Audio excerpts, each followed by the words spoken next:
Hi everybody, Ian Campbell here. Just chilling in my den. I came across a letter. A letter was sent to President Obama from a gentleman named Brent Nathan Brown. He's from Wisconsin. It reads as follows. To my president, I sincerely hope that this reaches you, as far too often praise is hard to come by. Apologies to people who deserve it, perhaps even less so.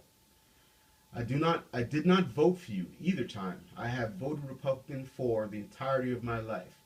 I proudly wore pins and planted banners displaying my Republican loyalty. I was very vocal in my opposition to you, particularly the ACA. That's the Affordable Care Act. Before I briefly explain my story, allow me to first say this. I am so very sorry.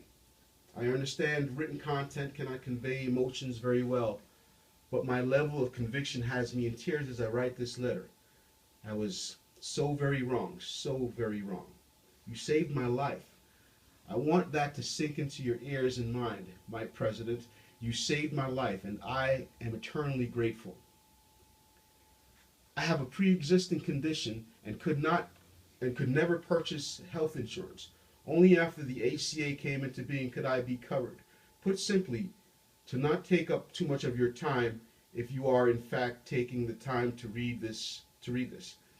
I would not be alive without access to the care I received due to your law. So thank you from a dumb young man who thought he knew it all and who said things about you that he now regrets. Thank you for serving me even when I didn't vote for you. Thank you for being my president. Honored to have lived under your leadership and guidance. Brent Nathan Brown. That touched me. I mean, wow. And then, when I read a letter like this, I think about all those people across the country, basically on the right, who think the Affordable Care Act is such a bad thing for the country. Well, it saved this man's life.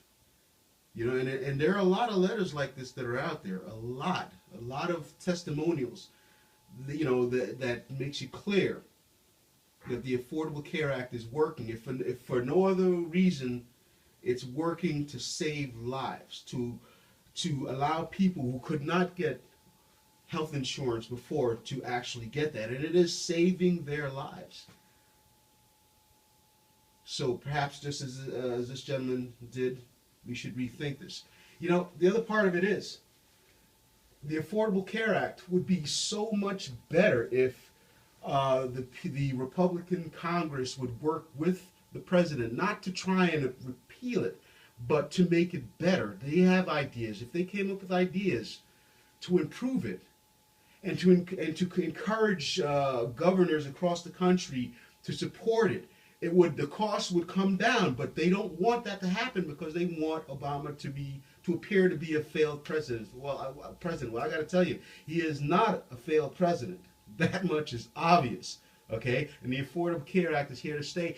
And I hope that Congress and the people across the country, governors, will go ahead and fully implement this thing in their state so that the cost will come down and everyone in our country can benefit from this beautiful, beautiful piece of legislation. Thank you.